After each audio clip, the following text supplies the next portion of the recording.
The Amazon River is one of the world's longest rivers and flows through some of the most biologically fascinating places on Earth. It's home to all manner of animals, but what you may not have known is that it's also home to an apex predator. It's not the jaguar, the caiman, or the anaconda, or even the giant otter.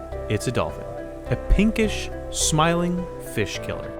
The Amazon River dolphin uses a well-known but not well-understood method for staying on the hunt in the murky waters of the Amazon. But sometimes, you just gotta use your melon to stay on top, here in life, death, and taxonomy.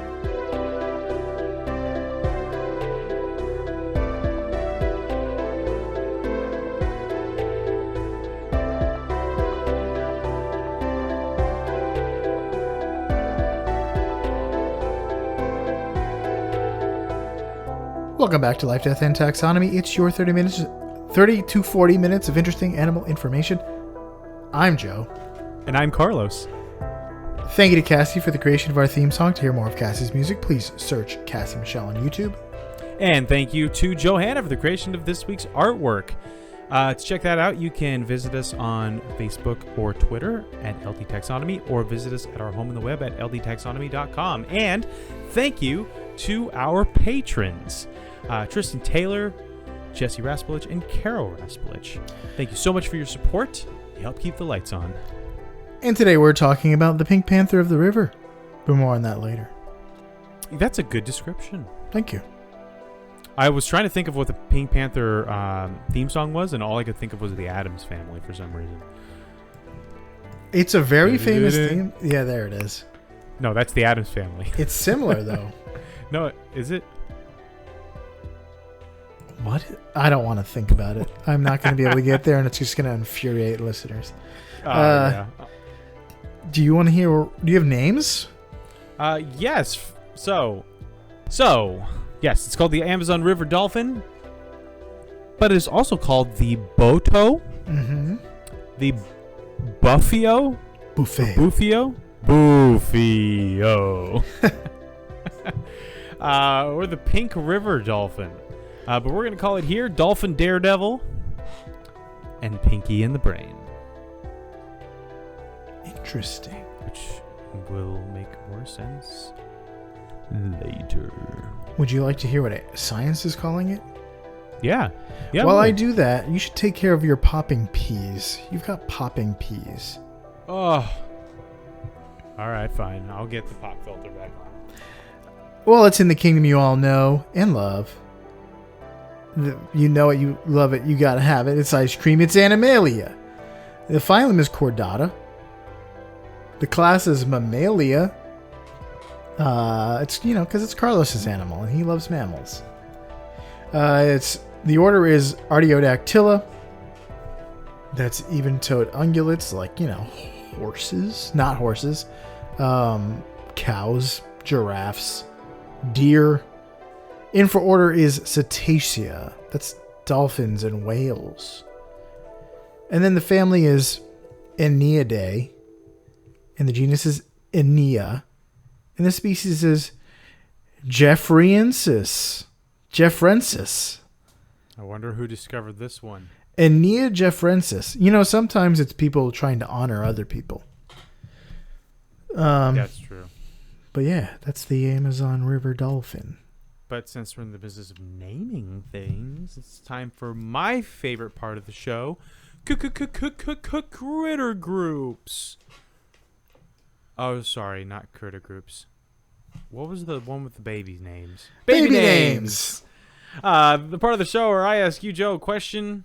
We already know what the critter group with the term of venery is, and I cannot find a suitable translation for the binomial nomenclature.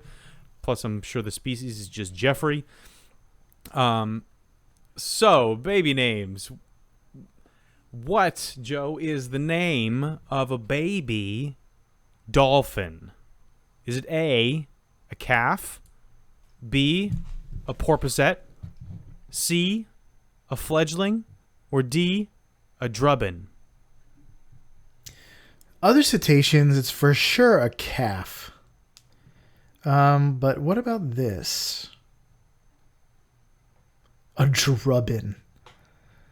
Ah, I like drubbin. That sounds silly. Look at the little drubbin. Look at him. I'm going to go with calf, final answer. Ding, ding, ding. You're correct. Were you even tempted by the other ones? I was tempted by drubbin by a lot. What is drubbin? I literally made it up while in that pause for the beginning. I had one open slot there at D, and I could not think of something. You've struck gold. Let's name something a drubbin. So, what did I initially put there? I put Grubbin, but Grubbin's a Pokemon. So then I just changed his G. I was gonna put Flubbin, but I already put Fledgling, so that's just too similar. So I just put a D there.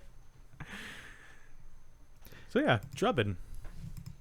Calf there's so many things that already have calves. So why can't they have drubbins? Why can't the Amazon River dolphin have drubbins? They do now. Good. We have that authority. Would you when we have that kind of clout, we've made it. Mm-hmm. We've got a lot of metrics for when we've made it, but that's one of them. There's a lot of room for terms of venery, I think. For collective nouns. We could I kind of wish that was my full-time job. Making up collective nouns? Collective nouns. Because there's so many things that are just lumped into big categories, and birds get it the best because every single species, or not species, but small subgroup of birds has its own interesting term of venery. But then you have every fish is just in a school. Every cetacean is in a pod, and it's let's come up with some fun ones for dolphins. A drubbin of Amazon River dolphins. That's true. That could have been a good term of venery as well. It's not typically something like that. It's usually like a confidence. Yeah, I mean, it could still be a gang of dolphins would work, considering how they behave. Yeah. So, anyway. Dolphins have calves. Yeah, same. I got 2 of them. Would you like to, speaking of anatomical features, would you like to hear a description?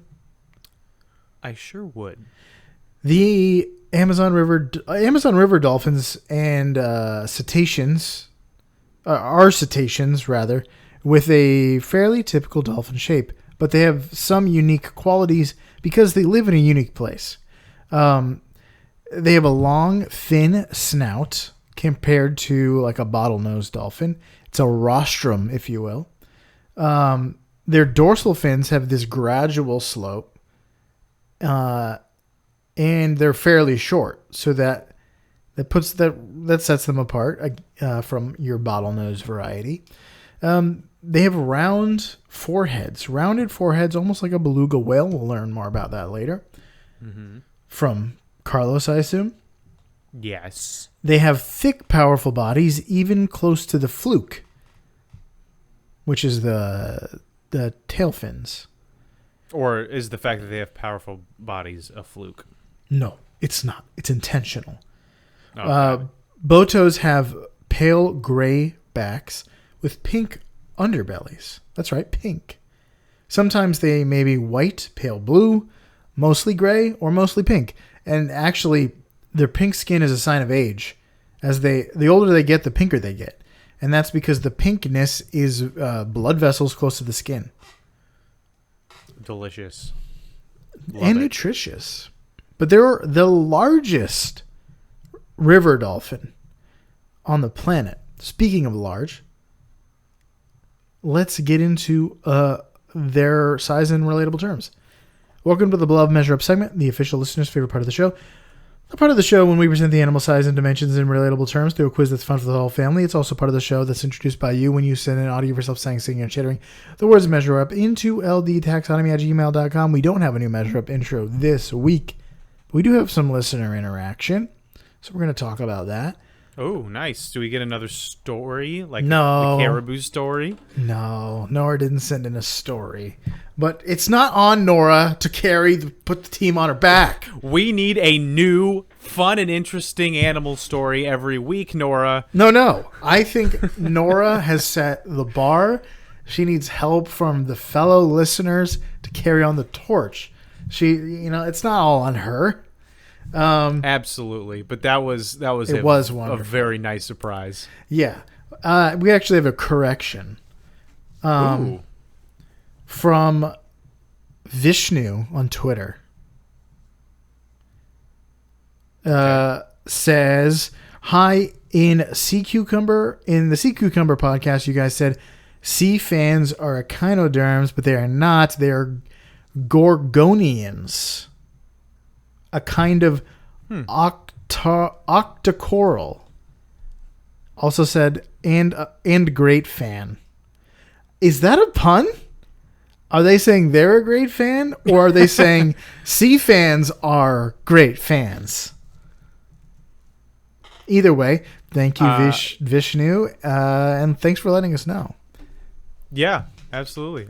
I think I was one that said that. But I think it was because sea fans can do a similar thing where they harden up or soften up depending on what they like being able to feed. But I think I lumped them in with the other echinoderms, and they don't belong there. So thank you, Vishnu. Yeah. Okay. Let's get into the tasteful thickness of it.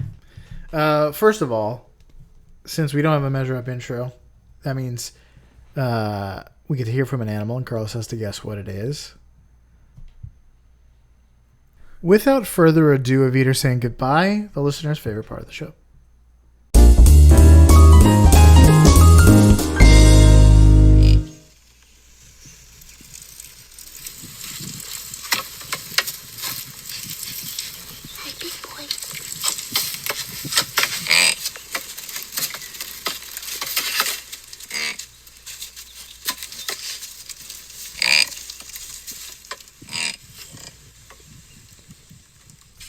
Okay, is that a cooing woman?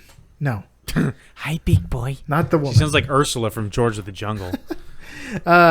Is it A, domestic pig, B, a domestic yak, C, a domestic pug, or D, a domestic camel? AKA a camel. Because there are none other. No, Bactrian camels are not domestic. Oh, dromedaries. There are no wild dromedary camels. Is it a dromedary? I'm gonna go with pig, which is funny that you mentioned a pug, because my sister-in-law has a pug that she has named Pig. So yes, the answer. I think it's a domestic pig. Final answer. Yep. Incorrect. It's a yak. In fact, it's a baby Goodness. yak. It might have thrown you because it sounded small, but that's because it's a baby. It's probably about pig-sized. It was a dark horse because I have no idea what a yak sounds like. They're often called pig cattle because they oink. I didn't hear any oinks, but I heard some grunting. They oink and grunt, sort of like pigs. But let's get into the length. Males are sometimes 50% larger than females. They are definitely larger. But they tend to be around 2.5 meters or 8.2 feet. How many Amazon River dolphins go into the distance? Edward Stafford walked to become the first person to walk the length of the Amazon River in 2010. Here's a hint, and it's an important distinction. Additionally to the length of the river, Stafford walked from the Pacific Ocean to find the river's source. If he had to cross the river at any point, he would walk back to be perpendicular to the starting point. so that he would not use any of the river's flow to aid in his journey. Now, we don't have like an exact distance based on all the backtracking, but like basically the length of the river plus the length to the Pacific Ocean from the source. So essentially the length of the width of the continent, because it goes that direction. Wow. I'm going to say 4,000 miles. So, my answer is 2.5 million. Dolphins? Final answer. Yeah. He walked 2.5 million dolphin lengths. Final answer. The correct answer is 2.9 million dolphins. Whoa, that is almost a win, I think. I would say that's a pretty because the correct length Stafford walked was 4,490 miles. Yeah. Wow, that was close. That might be a W. You think it's a W? Pretty close to a W. Yeah.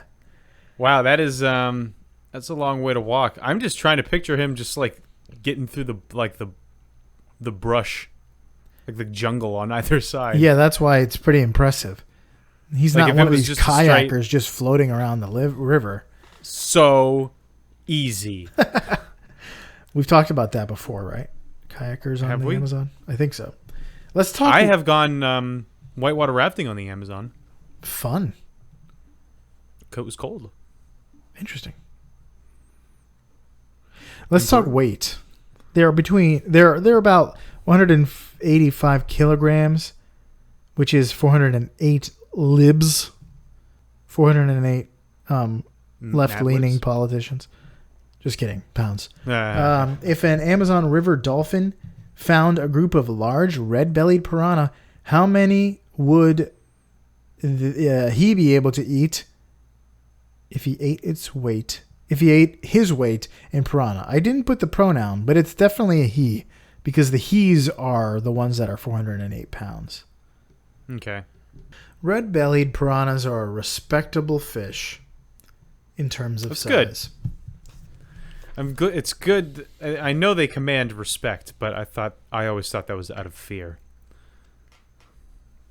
They're the most Machiavellian fish. Like Jabba the Hutt ruled with, though Jabba the Hutt ruled with fear, the red-bellied piranha will rule with respect. Did you just bring that trash into my show? I think some people like it. No one likes the Book of Boba Fett. Everyone hates it. Apparently, the last couple episodes were pretty good. Haven't watched them. The first 3 were just absolute garbage. Anyway. Next, you're going to tell me that Bib Fortuna did a good job. I'm fresh off the heels of watching it, so the references are crystallized in my mind. And the wounds are still fresh. Just wait till Danny Trejo shows up. Maybe I can make it up with a hint. The piranha travel in shoals and may even engage in pack hunting, but cooperative hunting has not been observed definitively. I know that doesn't help at all, but if it's possible for an Amazon River has been observed. Yes. It's just not cooperative. But there's no tiny men with shotguns saying clever girl because they were tricked by a red-bellied piranha. Or regular-sized men with shotguns. No sizes, actually. It would really help to not have to extend the stock of your shotgun as slowly as possible. Yeah. That would help your survival skills, but Muldoon just didn't know. He's not like the gamekeeper or anything like that. He's not like other girls. The clever girls. All right, I'm gonna say a pound, I guess. I'll say 2 pounds. So 204 is the answer. Is my answer. 204. red-bellied piranhas go into the weight of a large male Amazon river dolphin. Final answer? Yep. The correct answer is 47.4. Oh, wow. They are a lot heavier than I thought. They're 8 pounds. 3.9 kilograms or 8.6 pounds. See, I was picturing like an Oscar fish. Even though I know how big it is, that's what I picture when I think of this. But I guess I should have more been picturing like a bass. Yeah. A big bass. Battlestar Galactica. Would you like to hear some fast facts? Yeah. Compared to other dolphins, the Amazonians have very flexible necks and flexible everything else. Common dolphins, I'm not denigrating them. That's just a species of dolphin. Have basic dolphins. Fused vertebrae in their cervical spine. And I think so do we. Don't we? Fused cervical spine vertebrae? I think that's giraffes. But your ocean dolphins are built for speed in the open ocean. So forward momentum is the name of the game. Botos have unfused cervical vertebrae, which allow them to move through tangled branches and roots quickly. And in the murky water, you're going to have to sometimes follow shoals into sticks and branches and mangroves and all kinds of stuff. So you got to be agile. True. They also spend more time in shallow water. Apparently, only the vertebra of the sacrum and the coccyx are fused in humans. So we do have at least two, or one fusing of two things. According to the Mayfield Clinic. Their pectoral fins are large, and their body shape also help to increase their maneuverability in water. Living in a river with a diversity of species, botos have an incredibly varied diet, especially compared to other cetaceans. They eat more than 50 kinds of fish, and they also eat turtles and crabs. Whatever the Amazon has, they are served up on the menu. So there's apparently a place in the Amazon where you can go to like this floating barge or floating like dock, and like the dolphins know that people go there to feed them, and you can like get in the water with these guys and feed wild dolphins. I've never done one of those dolphin experience things. Neither My have sister has. But it's never really appealed to me. The guy from River Monsters did it, and it looks kind of crazy because they are like very eager and fighting one another to get the fish. So it's probably pretty easy for you to lose a finger or something. Yeah, or accidentally get drugged down to the bottom. But he got nipped in the thumb, and it didn't like come off or anything. So they don't see very well, which is fine because there's often not much to see in the murky waters of the Amazon. More on what they do instead later. They are considered endangered, and their numbers are dwindling, particularly due to encroachment from human populations into their habitat. People just building those houses in the middle of the Amazon River. Yeah. It's probably more Cutting like down boating and fishing. Those Amazon River trees. But that's all I got for that. You got anything else interesting? I do. I've got the major fact, which I probably should have come up with a little name for it. I guess we'll call it Dolphin Daredevil, which is one of the names I gave to the dolphin in the first place. But yeah, it still fits. Dolphin Daredevil. So we've talked about several different cetaceans on this show. Humpback whales, pilot whales, killer whales, bottlenose dolphins, all kinds of fun stuff.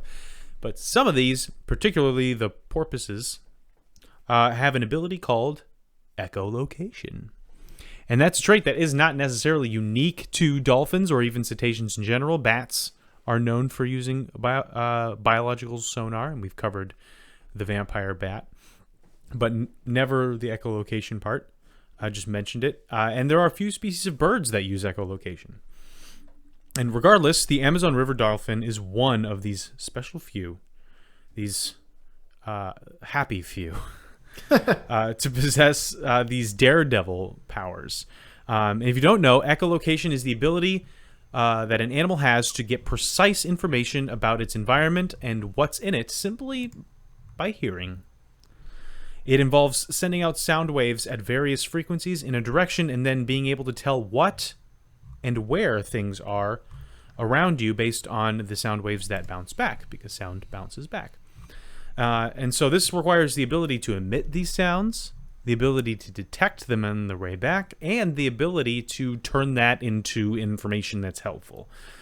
Because we can emit sounds, we can hear the sounds that come back, but we get very little information, like spatial information from that, meaning spatial meaning like location of things around you.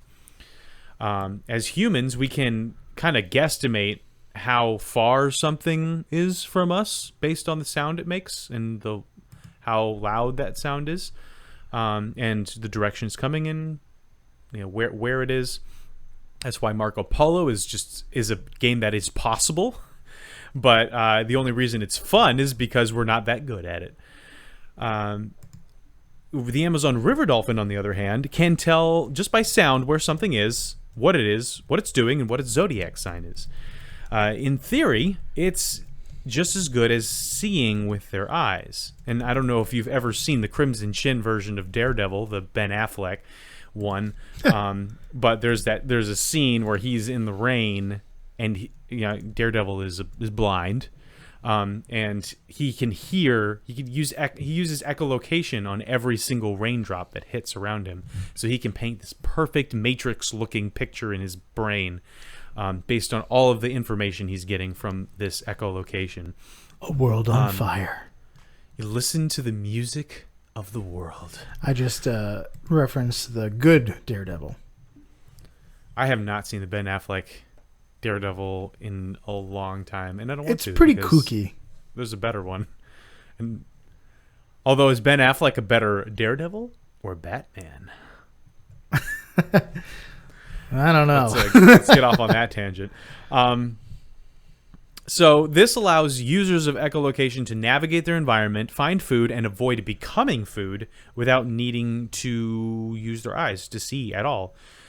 So dolphins can hunt, evade predators, and even find each other at night in murky water conditions, which is especially helpful for the Amazon river dolphin, or really anything that lives in the Amazon, seeing as it's, for a good portion of it, just a brown river. It looks like the only river, the only place where water is churned by water, or chocolate is churned by waterfall. It looks like that disgusting river that they put in the movie, that Augustus Gloop almost drowns in. Whatever they put in that river on set smelled to high heaven. Really? It wasn't actual obviously wasn't chocolate, but the dye or something in there, like the actors all commented on how nasty it smelled in there after a couple days of shooting. Doesn't Augustus Gloop shovel spoonfuls of it, handfuls of it into his mouth? Maybe he wasn't actually putting it in his mouth, or still something like that. Or maybe that was the first day of shooting when everything seemed fine, and then after they'd been there for a little while, because several parts of the movie are shot on this river, so they do like the boat scene and all that stuff. It's later on. So yeah. Anyway, the little Willy Wonka and the Chocolate Factory trivia for you. But if you ever look up a picture of the Amazon River, you're gonna see some that look like it's crystal clear, but most of its length is kind of this murky brown, sediment-filled water. And like I said, I went whitewater rafting on a tributary of the Amazon River in Peru, and let me tell you, it was brown. So if you're swimming around in there, it's going to be really, really hard for you to see where you're going, where things are, And it's going to be difficult to just do anything.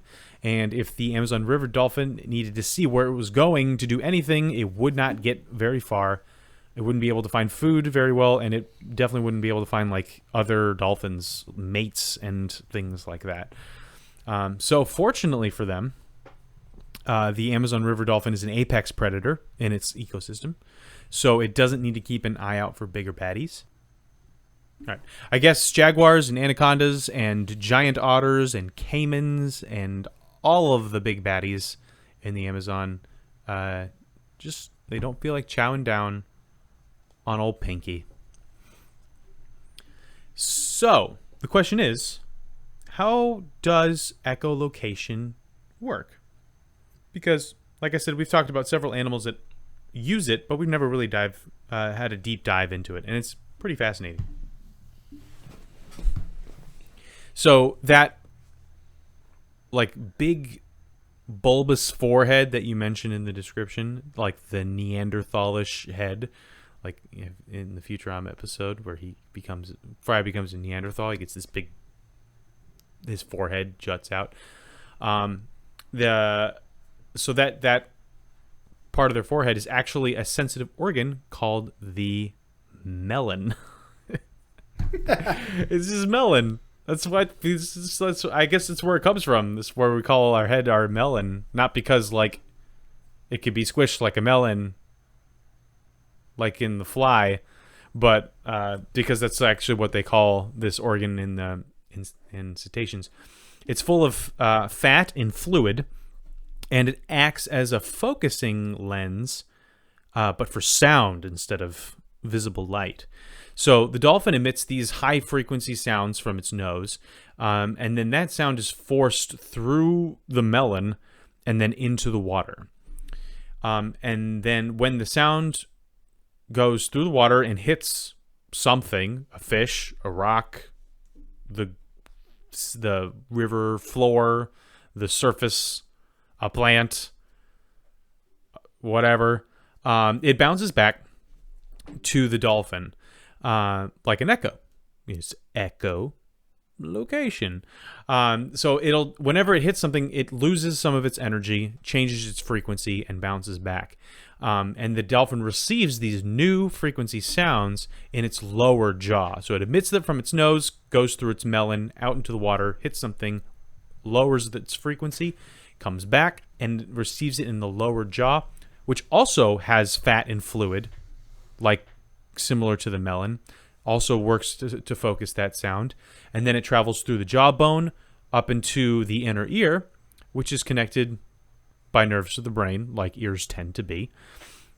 And the sound is then translated into an actual visual, as far as they can tell, image, much like the Ben Affleck Matrix vision thing. I keep calling it the Matrix thing. It's when Neo is the one. He sees the Matrix around him. But that's the same. It seems like the same scene to me. But yeah, so apparently they actually see without seeing. At first, I thought they could just tell, kind of like, oh, like you smell something and it's like, oh, it's pancakes. Like I don't see the pancakes. I just associate that smell with pancakes. I know it's pancakes. Or I hear a dog barking. It's like I know that's a dog barking. But they don't just like gather information from that. It actually paints a map in their head.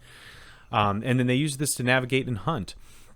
They can also produce low frequency sounds, but they use these as ways, these like chirps and things, to communicate with each other. So when we hear dolphins making these like,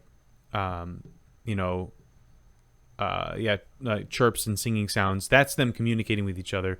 They have these super high frequency clicks and screeches that a lot of times we can't even hear because they're too high frequency. And that's for the big leagues. That's for the echolocation. And some dolphins can even see, quote unquote, see objects the size of ping pong balls from as much as a football field away in the water, which is pretty interesting. And also, because we are mostly made up of water, the dolphins can kind of see through us. humans in the water around them. So they can see like our tissue, our muscle and bones, like the stuff that isn't water. It kind of works as like an ultrasound or an X-ray. And by the way, this is how ultrasounds work. They I know they use ultrasounds for all kinds of things, but one I'm most familiar with is prenatal ultrasounds. Right. But basically they kidney stones. They fire sound waves into the area that they want to see in the body, and whatever comes back, it takes that and paints a visual picture. So basically, like, imagine that is what a dolphin sees about the world around them. Which to me would be chaotic and confusing because I have no idea what's happening on an ultrasound. The doctor's like, "Hey, look, there's his hand." I'm like, "Excuse me? What did you say about my son?" I agree. It's a Rorschach test. This is just absolute madness. It's a broiling, bubbling cauldron of gray. That's all I see. Although at some points there was like, okay, I definitely see a face there. So, but 90% of the time I was very confused. Fortunately, dolphins are not confused and they can navigate. But they can anyway. So if a human is in the water with them, they can specifically detect anomalies like metal rods or pins or artificial body parts. So. I didn't get into the specifics of this test, but they can differentiate between people who have different people and then categorize them based on whether or not they have these artificial body parts, which to me is pretty rude, but it's something that dolphins do. So they can, I don't know, they like push buttons or chirp in a certain way. Dolphins, they're very smart. So they can tell when, like, hey, this is a normal person without any sort of extra stuff, and then this person that just came in front of me, they've got a pin in their knee, so I'm gonna chirp. So that's probably how that study went. And dolphins can only echolocate underwater. This doesn't work on through the air. This is because sound travels almost 5 times faster through the water than it does through the air. And then temperature and salinity, aka salt levels, can change the effectiveness of echolocation, just like the temperature and pressure of the atmosphere can affect how sound travels through it. Air, at least.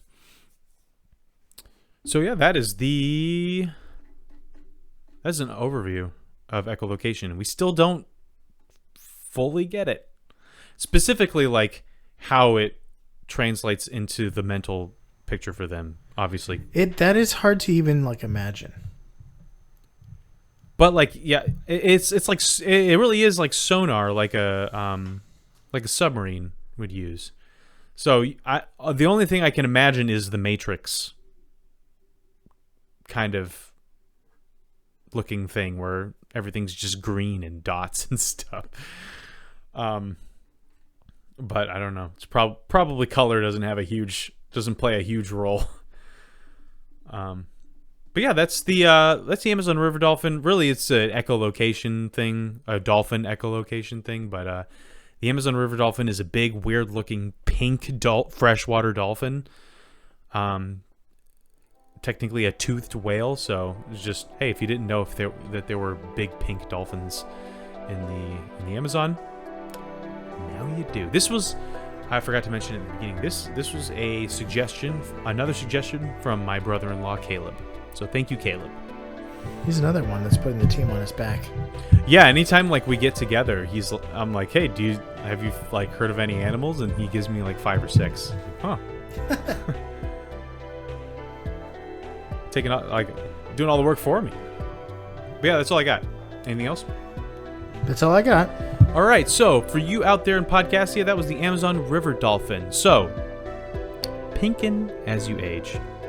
Stay on top of the food chain and screech and click until you find what you were looking for, like the Amazon River dolphin here in Life, Death, and Taxonomy.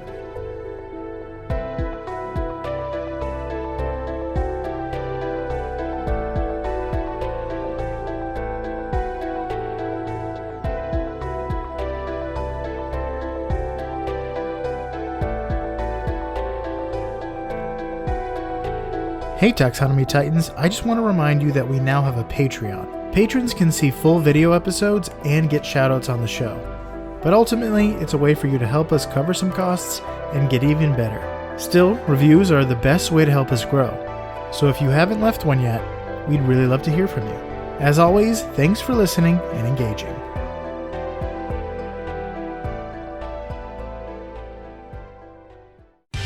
Life, Death, and Taxonomy is my favorite in the world podcast. Fun. The Amazon It's fun enough that he's pink. It's fun enough that Pink. and I couldn't make a whole thing on the fact that he was pink. Like, No, but it is fun. yes.